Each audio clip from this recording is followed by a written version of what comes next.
आइए, आपका स्वागत है हमारे यूट्यूब चैनल आकाश लेक्चर में। और आज का जो हमारा सेशन है वो है क्लास 12 चैप्टर 4 जो हैगा जनन स्वास्थ्य एवं नियंत्रण, उसके क्या आएगा MCQs इसमें हम लेकर आ रहे हैं, बहुत इंपॉर्टेंट हैं। इसलिए जो इसमें से नीट में भी कुछ क्वेश्चन बन चुके हैं और बोर्ड में तो हर साल इसमें से बनते ही हैं, जो हम सिलेक्टेड क्वेश्चन ला रहे हैं। ठीक है, आप इन क्वेश्चन को ज़रूर देख लें।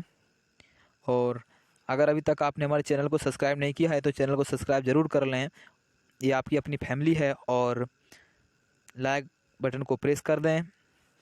हम आपके उज्जवल भविष्य की कामना करते हैं। इस लक्ष्य के साथ बने रहेंगे हम आपके एग्ज़ाम तक।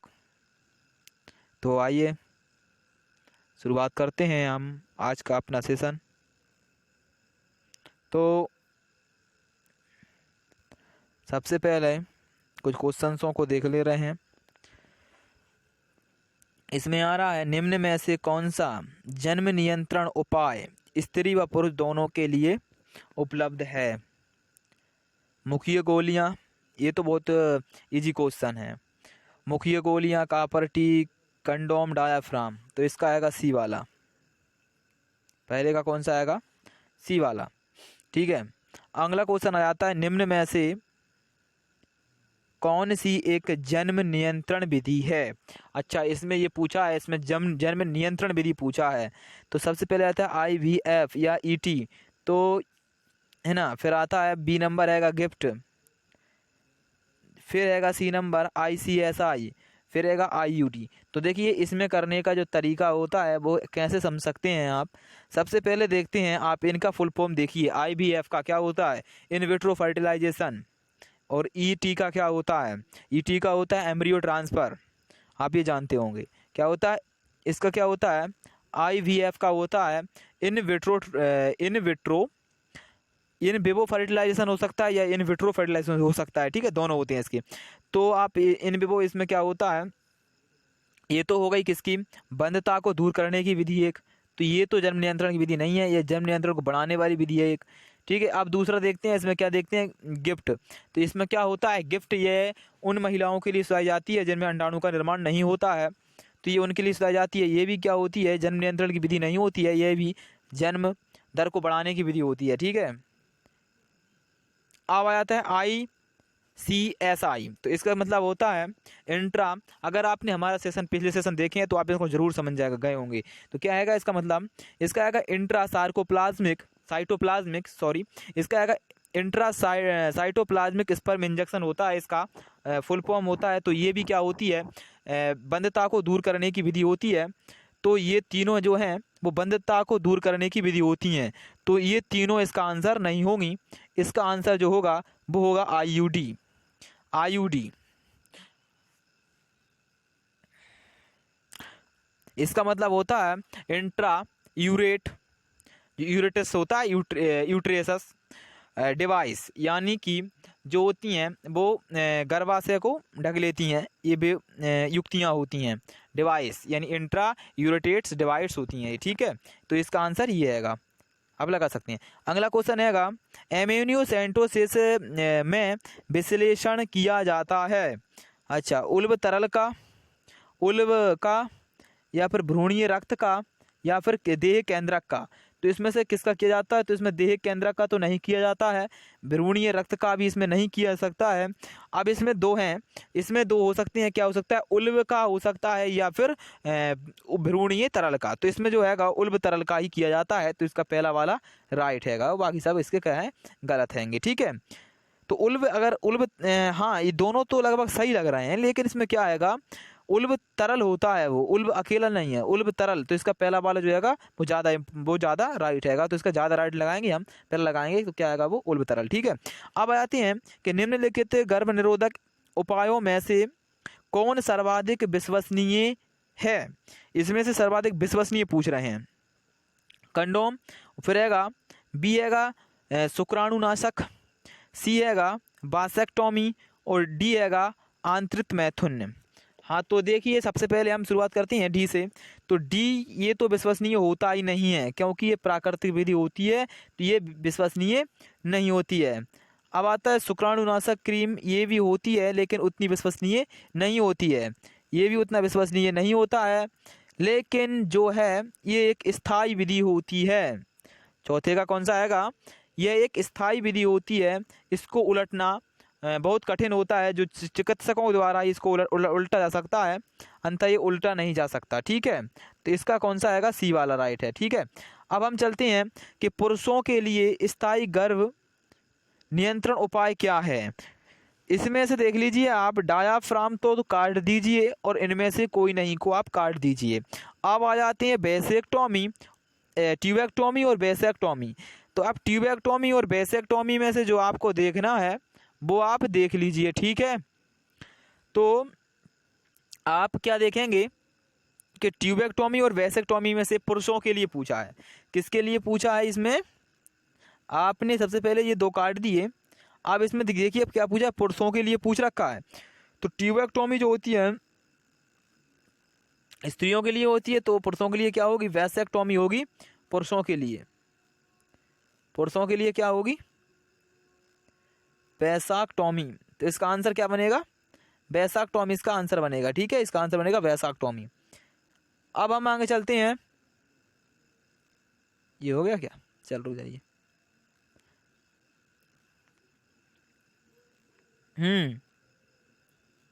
अब क्वेश्चन क्रमांक पहला आता है कि संतति निग्रह यानी बर्थ कंट्रोल के लिए एक वैध विधि। क्वेश्चन पूछा है संतति निग्रह यानी बर्थ कंट्रोल के लिए एक वैध विधि है। जो वैध विधि है वो कौन सी है? उपरोक्त औषधि द्वारा गर्भपात कर लेना। एक किसी औषधि द्वारा क्या कर लेना? गर्भपात कर लेना, ये क्या वैध विधि है। और बी हैगा आर्तव चक्र के 10वें दिन से लेकर 17वें दिन तक मैथुन से बचना। प्रातःकाल मैथुन करना या मैथुन के दौरान काल पूर्व स्खलन करना। ये तीन इसके क्या हैं जो हैं उनको देखना है। रुक जाइए, हम इसको आपके लिए जूम कर देते हैं। ठीक है, और भी कर देंगे। ये क्वेश्चन है अच्छे से पढ़ने के लिए। तो इसमें पूछ रखा है कि संतति निग्रह बर्थ कंट्रोल के लिए एक वैध विधि है, उपरोक्त औषधि द्वारा गर्भपात कर लेना। तो ये तो एक वैध विधि नहीं हुई, तो ये तो गलत हो गया। प्रातःकाल मैथुन करना, इसका कोई सेंस ही नहीं है। मैथुन के दौरान काल पूर्व स्खलन कर देना, ये विफल होता है हमेशा के लिए। अब इसमें से बचता है सिर्फ एक क्वेश्चन, तो वो क्या है? ये जो बी वाला आंसर है वही राइट है। आर्तव चक्र 10वें दिन से लेकर 17वें दिन तक मैथुन से बचना। ठीक है, अब जो अगला क्वेश्चन है वो ये है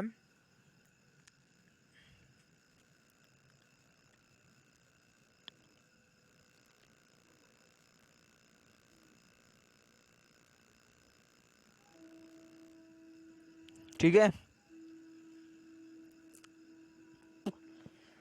क्वेश्चन हैगा कृत्रिम वीर्य सेचन से आपका क्या तात्पर्य है। कृत्रिम वीर्य सेचन से आपका क्या तात्पर्य है कि किसी स्वस्थ दाता से शुक्राणुओं को ऐसी परख नली में स्खलित कर देना जिसमें अंडाणु मौजूद हो। पति के शुक्राणुओं को ऐसी परख नली में स्खलित या स्थानांतर कर देना जिसमें अंडाणु मौजूद हो। स्वस्थ दाता के शुक्राणुओं को कृत्रिम तरीके से सीधे योनि के अंदर डाल देना, या स्वस्थ दाता के शुक्राणुओं को सीधे ही अंडाशय में अंदर डाल देना। तो 7 का जो आंसर है वो क्या है आपको देखना है। ए है, बी है, सी है या फिर डी है। क्या आंसर है इसका? इसका आंसर हाँ यही है, सी। स्वस्थ दाता के शुक्राणुओं को कृत्रिम तरीके से सीधे योनि के अंदर डाल देना, ये क्या है? इसका आंसर है कृत्रिम वीर्य सेचन का। ये होता है कृत्रिम वीर्य सेचन। अब एक और क्वेश्चन बन रहा है इसमें से, वो ये है कि निम्नलिखित में से किस समूह में यौन संचारित रोग सम्मिलित नहीं है। ठीक है, ये बहुत इंपॉर्टेंट क्वेश्चन है और ये कई बार नीट में भी आ चुका है, बहुत इंपॉर्टेंट क्वेश्चन है ये। ठीक है, आप इसको देख लें। तो क्या आएगा, एड्स, सिफिलिस, हैजा, ये क्या सभी यौन संचारित रोग हैं। HIV, मलेरिया और ट्राइकोनिएसिस ये हैं। गोनेरिया, हेपेटाइटिस बी और क्लेमिडियासिस ये हैं। हेपेटाइटिस बी और हीमोफीलिया और एड्स क्या ये हैं। तो इनमें से हमें सबसे पहले यहाँ चलेंगे। तो एड्स तो क्या आएगा, यौन संचारित रोग है। सिफिलिस यौन संचारित रोग है, लेकिन जो हैजा है वह यौन संचारित रोग नहीं है। वह कौन सा रोग है, वह संक्रामक रोग है। ये संक्रामक रोग है एक, लेकिन यौन संक्रामक तो है, लेकिन यौन संक्रामक रोग नहीं है ये। ठीक है, तो ये हो गया। अब आ जाते हैं HIV, यानी ये भी यौन संक्रमित है, लेकिन इसमें मलेरिया है जो प्लाज्मोडियम वायरस के कारण होता है। ये यौन संचारित रोग नहीं है। ठीक है, ये यौन संचारित रोग है। तो इसमें क्या है, मलेरिया यौन संचारित रोग नहीं है। अब आता है गोनेरिया, हेपेटाइटिस बी और क्लेमिडियासिस। तो ये तीनों के तीनों जो हैं वो यौन संचारित रोग हैं। इसमें हेपेटाइटिस बी हैगा, एड्स भी हैगा यौन संचारित रोग, लेकिन जो हीमोफीलिया है वह यौन संचारित रोग नहीं है, बल्कि वह एक एक्स संलग्न जो अप्रभावी रोग होता है। ये कैसा होता है, ये होता है एक गुणसूत्रीय विकार होता है। ठीक है, इसको हम आगे जो अगला चैप्टर है उसी में इसके बारे में हम पढ़ने वाले हैं। तो ठीक है, ये हो गया। तो इसका आंसर जो हो जाएगा वो सी हो जाएगा। ठीक है, इसका आंसर कौन सा हो जाएगा, ये क्वेश्चन AMB 2012 में बन चुका है। ठीक है, ये इंपोर्टेंट क्वेश्चन है, ये देखिए नीट में बन चुका है। ये वाला क्वेश्चन 2013 में बना है, ये 6 वाला। चलिए आगे चलते हैं। ये क्वेश्चन बना है CBSE PMT में। PMT पहले नीट का पेपर था, वो PMT बोलते थे उसे। ठीक है, तो उसमें बन चुका है ये। तो नीचे दिए गए चित्र में विशिष्टता क्या दर्शाती है। नीचे दिए गए चित्र में क्या विशिष्टता दर्शाती है। ये चित्र है, इसमें क्या विशिष्टता है, आपकी सुविधा के लिए हम इसको जूम कर देते हैं। तो ये चित्र देखिए क्या दर्शा रहा है, देख लिया।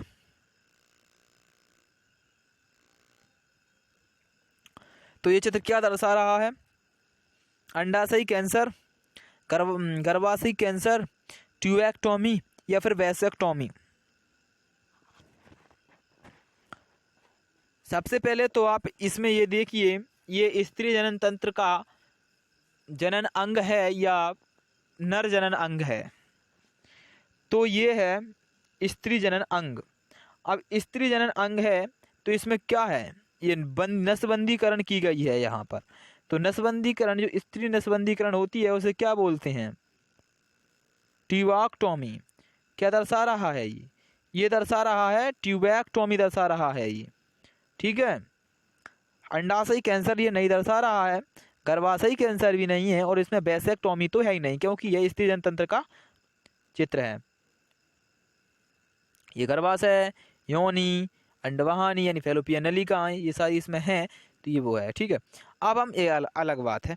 अब हम देखते हैं कि चिकित्सीय सागर्भता या समापन MTP को कितने सप्ताह की गर्भ अवस्था तक सुरक्षित माना जाता है। ये CBSE और PMT 2012 में आ चुका है। ठीक है, ये क्वेश्चन यानी नीट में आ चुका है 2012 में ये क्वेश्चन।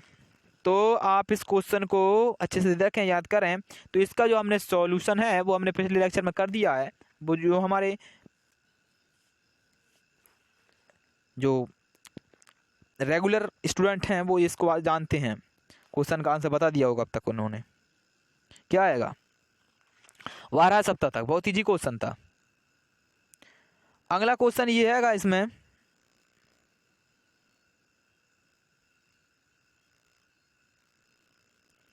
ये देख लीजिए।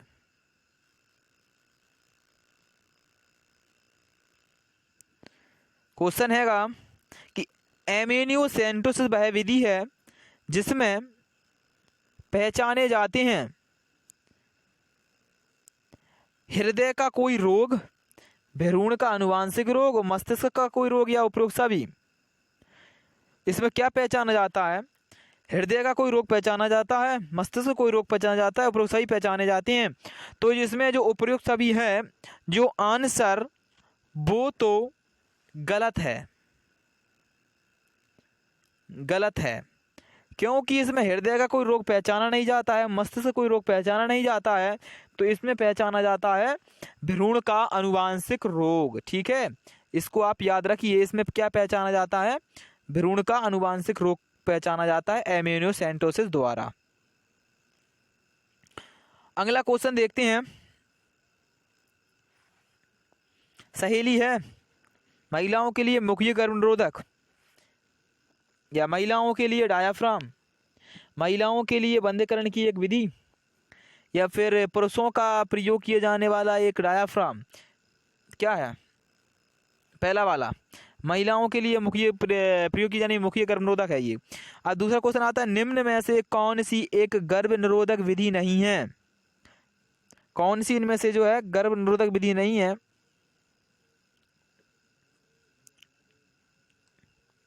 गर्भ निरोधक, ये गर्भनिरोधक है कंडोम, लिपस लूप गर्भनिरोधक है, और ट्यूबेक्टोमी गर्भनिरोधक है। जो है बी वाला ऑक्सीटोसिन और वैसोप्रेसिन की हार्मोनल गोलियां, ये गर्भ निरोधक नहीं होती हैं, ये गर्भ निरोधक नहीं होती हैं। इनका जो प्रयोग होता है वो सगर्भताओं के बाद 72 घंटे में के समय में किया जाता है। ठीक है, के अंदर किया जाता है, तब ये उसमें कारगर साबित होती हैं। अब आता है भारत में परिवार नियोजन कार्यक्रम प्रारंभ हुआ था, ये तो बच्चा जानता है, 1951 में। पहले ही लेक्चर में पहला ही पॉइंट था वो यही था। अब आता है CT, क्या लिखा है? CDRI लखनऊ द्वारा विकसित गर्भनिरोधक कौन सी है? ये भी बच्चा जानता है। सहेली, कापरटी नहीं है, शुक्राणु क्रिम भी नहीं है, उपरोक्त कोई किसी भी रीजन से इसमें जो है नहीं है। इसमें एक ही आंसर है, वो यही हैगा सहेली। ये बहुत इंपॉर्टेंट क्वेश्चन हैगा। ठीक है, आप इसको याद रखें। अगला क्वेश्चन आता है कि निम्न में से कौन गर्भ निरोधक विधि प्राकृतिक नहीं है? इसमें से कौन सी प्राकृतिक विधि नहीं है? ये तो सभी समझ गए होंगे अभी तक, क्योंकि आंतरिक जो संगम है ये तो है गर्भ प्राकृतिक, आंतरिक मैथुन भी, और स्तनपान अनावर्त, ये सारी की सारी जो विधि हैं वो कैसी हैं? प्राकृतिक विधि हैं ये सारी। तो एक बचती है इसमें ट्यूबेक्टोमी, यही है आंसर। इसके ट्यूबेक्टोमी है, ये प्राकृतिक विधि नहीं है। ठीक है, ये आंसर है। बहुत ही सरल क्वेश्चन थे। अब अगला क्वेश्चन इसमें बनता है कि परखनली शिशु प्रक्रिया, परखनली शिशु जो प्रक्रिया होती है, प्रक्रिया में पात्र निषेचन से बने भ्रूण को स्थानांतरित किया जाता है। भ्रूण को पूछ रहे हैं, यानी कि ये ET की बात चल रही है यहाँ, एम्ब्रियो ट्रांसफर की। परखनली शिशु में किसमें किया जाता है? परखनली में। तो ये तो परखनली में तो उसे नहीं किया जाता है, परखनली में से उसे डेवलप किया जाता है। ठीक है, अब आ जाता है गर्भाशय में या फैलोपियन नलिका में, B व C दोनों में। तो इसका आंसर क्या बनाएंगे आप? इसका आंसर क्या बनाएंगे आप? देखिए इसमें क्या हो सकता है, इसमें गर्भाशय में भी कर सकते हैं और फैलोपियन नलिका में भी कर सकते हैं, तो B और C इसका आंसर सही बनेगा। ठीक है, क्योंकि अगर इसमें जो जिफ्ट करेंगे तो वो फैलोपियन नलिका में जाएगी, और यदि इसमें हम ET करेंगे तो वो किस में? गर्भाशय में जाएगी डायरेक्ट। तो इसमें दोनों कर सकते हैं हम। ठीक है, अब आ जाता है प्रेरित गर्भपात के साथ निम्न में से किसका दुरुपयोग कन्या भ्रूण हेतु किए जाने लगा है? तो वो क्या था? वो एमेनियोसेंटोसिस थी। ये तो सभी जानते ही हैं। इनका तो ये तो बंदीकरण की है, तो इनमें तो कुछ होता ही नहीं है ऐसा। सहायक जनन प्रौद्योगिकियां, इनका उपयोग भी वो तो बढ़ाने के लिए होता है, बर्थ निगरे के लिए नहीं होता है, इनका बर्थ बढ़ाने के लिए होता है। अब आता है हार्मोनल गर्भ निरोधक गोलियों में प्राय होती हैं या होता है प्रोजेस्टेरॉन होता है, प्रोजेस्टेरॉन एस्ट्रोजन दोनों संयोजन हो सकता है, या फिर गोनेडोट्रोपिन हो सकता है, उपयुक्त ए बी दोनों हो सकते हैं। हाँ, इसमें क्या कहेंगे आप? देखिए प्रोजेस्टेरॉन इसका आंसर सही है, और प्रोजेस्टेरॉन एस्ट्रोजन भी इसका आंसर सही है, तो इसका जो आंसर होगा फाइनली वो होगा डी, उपयुक्त ए व बी दोनों। क्या होगा? उपयुक्त ए व बी दोनों, उपयुक्त ए व बी दोनों इसका क्या होगा? आंसर होगा। अब हम आ जाते हैं कि रोधक गर्भ निरोधकों की कारगरता बढ़ाने के लिए उसके साथ प्रयोग किए जाते हैं। आईयूडी, शुक्रिय मुखीय गर्भनिरोधक या फिर शुक्रिय नाशक क्रीम व फोम, और गर्भनिरोधकों की शल्यक्रिया विधियां। तो ये तो दोनों गलत हैं, पहला भी गलत है, तो इसका आएगा ये वाला शुक्राणुनाशक क्रीम व फोम, सी वाला। कौन सा आएगा? 20 का आएगा सी, शुक्राणुनाशक क्रीम व फोम। तो अब आज का जो हमारा था सेशन का जो पहले क्वेश्चन लाए थे हम, वो समाप्त हो चुके हैं लगभग। तो इसकी ये क्या आ गई? आंसर की आ गई। आप यहाँ से हमारी PDF नोट्स डाउनलोड करते हैं तो उसमें इसको आंसर मिलाने के लिए ये सही है, ठीक है। जब आप बोर्ड के लिए जाएंगे तब मिलाने के लिए क्या है, ये सही है। तो अब हम आ जाते हैं अगले क्वेश्चन पर। तो अगला क्वेश्चन है, पहले इस द्वारा शुरू कर देते हैं। इसमें हैगा पहला क्वेश्चन कि सहायक जनन प्रौद्योगिकी की वह तकनीक जिसमें एक शुक्राणु को सीधे अंडाणु में अंतःक्षेपित या इंजेक्ट कर दिया जाता है। तो ये भी हमारे रेगुलर स्टूडेंट हैं जो वो समझ गए होंगे कौन से वाला है इसमें। तो ये बहुत इजी क्वेश्चन हैगा। देखिए अब हम इसको समझा देते हैं अच्छे से। तो जो ET होता है, ET का मतलब होता है एम्ब्रियो ट्रांसफर, यानी भ्रूण का स्थानांतरण किया जाता है इसमें, तो ये तो होगा ही नहीं। अब आ जाता है हम गिफ्ट। इसमें क्या होता है? इसमें जो है अंडाणु नहीं बनते हैं, तो इसमें अंडाणु नहीं बनते हैं, तो ये विधि वो नहीं है। ये इसमें जो एम्ब्रियो ट्रांसफ़र होता है उसी की होती है, इसमें भी वो एम्ब्रियो ट्रांसफ़र होता है, ठीक है। ये भी नहीं है। इसमें किस में होता है? फैलोपियन नलिका में होता है, इसमें होता है सीधा गर्भाशय में होता है। तो इसके ये दोनों और ये दोनों आंसर नहीं हैं। इसका आंसर होगा इंट्रासाइटोप्लाज्मिक स्पर्म इंजेक्शन। इंजेक्शन यानी इंजेक्ट करना, समझ सकते हैं आप। अगला क्वेश्चन हैगा कि किसी समष्टि में बढ़ी हुई शिशु मृत्यु दर यानी IMR व घटी हुई मातृ मृत्यु दर MMR इसे कैसे प्रभावित करती हैं? कैसे प्रभावित करेंगी? तो वृद्धि दर में तीव्र बढ़ोतरी करेंगी, वृद्धि दर में कमी करेंगी, या फिर कमी लाएंगी, या फिर वृद्धि दर में उल्लेखनीय परिवर्तन नहीं लाएंगी, या फिर जनसंख्या विस्फोट का कारण बनेगी। क्या करेंगी ये? क्या जनसंख्या विस्फोट कारण बनेगी? तो ये हैगा वृद्धि दर में उल्लेखनीय परिवर्तन ही नहीं लाएंगी। ये क्यों नहीं लाएंगी? कि किसी समष्टि में बढ़ी हुई शिशु मृत्यु दर, अब शिशु क्या है इसमें? मर रहा है या मृत हो रहा है, मृत्यु हो रही है शिशु की। और घटी हुई मातृ मृत्यु दर, मातृ मृत्यु दर है वो घट रही है, लेकिन शिशु मृत्यु दर है वो बढ़ रही है। तो इसमें क्या होगा? एक सीक्वेंस बना रहेगा, एक संतुलन बना रहेगा, इसमें एक साम्य बना रहेगा, इसमें एक इक्विलिब्रियम बना रहेगा, ठीक है। तो इसके लिए हम क्या करेंगे? इसके लिए आंसर हो जाएगा सी, यानी कि ना तो वृद्धि दर बढ़ेगी, उसमें कुछ उल्लेखनीय परिवर्तन नहीं होगा, जो था वही रहेगा, ठीक है। इसमें क्या आएगा? जो था वही, सॉरी, जो था वही रहेगा, ठीक है। अब अगला जो क्वेश्चन आ जाता है कि सक्रिय तीव्र दुग्ध स्त्रावण कर रही माताओं को प्राय गर्भधारण नहीं होता, इसका कारण क्या है? गोनेडोट्रोपिन का सदमन हो जाता है, गोनेडोट्रोपिन का अधिक स्त्रावण हो जाता है, या युग्मक परिवहन पर रोक हो जाती है, या फिर निषेचन पर रोक हो जाती है। तो क्या आएगा आंसर क्रमांक 3 का आंसर? बताइए।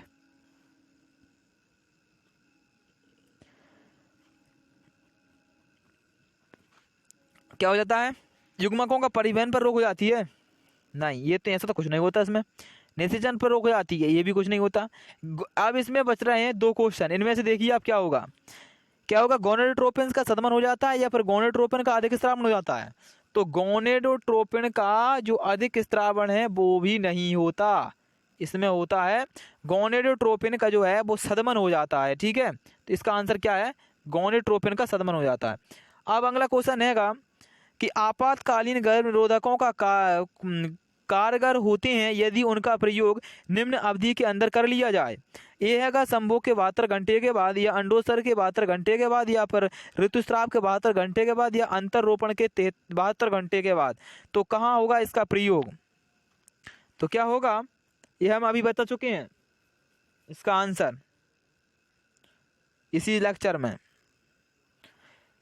सही से देखें आप, क्या आएगा, संभोग के 72 घंटे के बाद इसका प्रयोग किया जाता है। ये हमने यहाँ बताया था।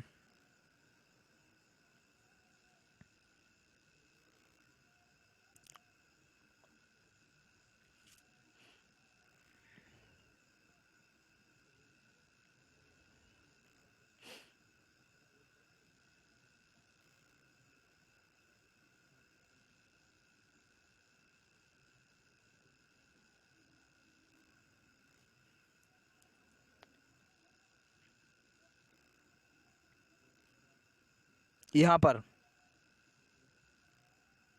जी, यहाँ पर बताया था हमने ये, ठीक है, यहाँ पर बताया था हमने ये, देख लीजिए इसमें आप। तो अब हम यहाँ आ जाते हैं। तो अगला क्वेश्चन है हमारा आज के लिए जी,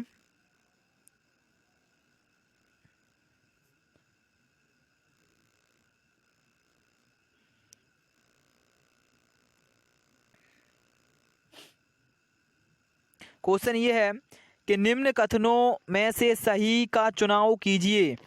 इनमें से सही कथन का चुनाव करना है हमें कि आईयूडी प्रयोगकर्ता स्वयं अपने आप लगा लेता है। क्या आईयूडी प्रयोगकर्ता अपने आप स्वयं आईयूडी को लगा लेता है? आईयूडी गर्भाशय में कोशिका भक्षण क्रिया बढ़ा देती है, ये वाला। या फिर आईयूडी युग्मक जनन को सदमित कर देती है। एक बार लगा लेने के बाद इन्हें बदलने की आवश्यकता नहीं होती है। तो इनमें से हमें सही चुनाव करना है। क्या करना है हमें? सही चुनाव करना है। देखो, आईयूडी प्रयोगकर्ता स्वयं लगा लेता है, तो ये तो नहीं है, क्योंकि ये चिकित्सक द्वारा लगाई जाती है।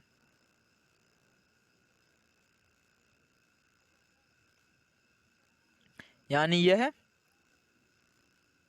जो है वो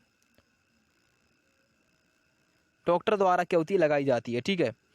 अब आ जाता है आईयूडी गर्भाशय की कोशिका भक्षण को बढ़ा देती है, तो ये तो सही है भाई, यह कोशिका भक्षण को बढ़ा देती है। आईयूडी युग्मक जनन पर सदमित करती है, नहीं करती है। या एक बार लगा लेने के बाद इसे आवश्यकता नहीं होती है, नहीं, ये भी गलत है। तो इसका बी वाला सही है, आप बी वाला लगा सकते हैं। आईयूडी गर्भाशय की कोशिका भक्षण क्रिया को क्या होती है, बढ़ा देती है। अब हम आ जाते हैं, सॉरी, यहाँ पर एक क्वेश्चन अगला है कि नीचे सागर्भताओं के चिकित्सीय समापन यानी एमटीपी के बारे में कुछ कथन दिए गए हैं। ओह माय गॉड, कुछ कथन दिए गए हैं। तो नीचे दिए गए विकल्पों में से सही का चुनाव कीजिए। तो इसका पहला दिया गया है वो है एमटीपी सामान्य सागर्भता की प्रथम तिमाही में सुझाई जाती है। प्रथम तिमाही में सुझाई जाती है। इनमें से सही को छांटना है, तो सही है। एमटीपी में एक गर्भ निरोधक उपाय के रूप में प्रयोग किया जाता है एमटीपी का। अब दूसरा आ जाता है एमटीपी हमेशा शल्य क्रिया द्वारा संपन्न की जाती है। जो एमटीपी होती है वो हमेशा शल्य क्रिया द्वारा संपन्न की जाती है।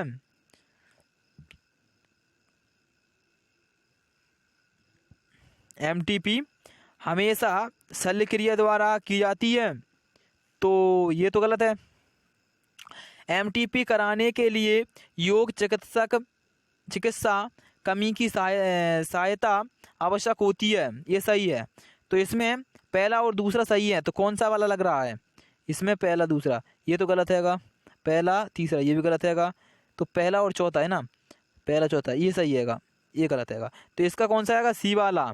6 का कौन सा आएगा? सी वाला सही है, ठीक है। 6 का कौन सा सही है? जो सी वाला आंसर है वो राइट है, इसको लगा लीजिए आप। मतलब कि इसमें जो है चौथा और पहला सही है, बाकी जो बीच वाले दो हैं वो गलत हैं, ठीक है। अगला क्वेश्चन आता है नीचे दिए गए यौन संचारित रोगों में से उस रोग की पहचान करिए जो विशेष रूप से लैंगिक अंगों को ही प्रभावित नहीं करता है। नहीं करता है, नहीं करता है। अच्छा, सिफिलिस, एड्स, सुजाक या फिर लैंगिक मस्से, तो कौन सा आएगा? वो आएगा एड्स, एड्स आएगा। ठीक है, तो क्या आएगा? एड्स आएगा। तो देखते हैं अगला क्वेश्चन क्या है। अच्छा, खत्म हो गए हैं, तो अगला क्वेश्चन नहीं है, तो इसका जो क्या आंसर की है आप इसको देख सकते हैं, हमारी PDF नोट डाउनलोड करते हैं वहाँ से। तो अगर अभी तक आपने हमारे चैनल को सब्सक्राइब नहीं किया है तो चैनल को सब्सक्राइब जरूर कर लें और बेल आइकन को प्रेस कर दें। थैंक यू, धन्यवाद। अब आकर मिलेंगे हम अगले लेक्चर में, तब तक के लिए गुड बाय।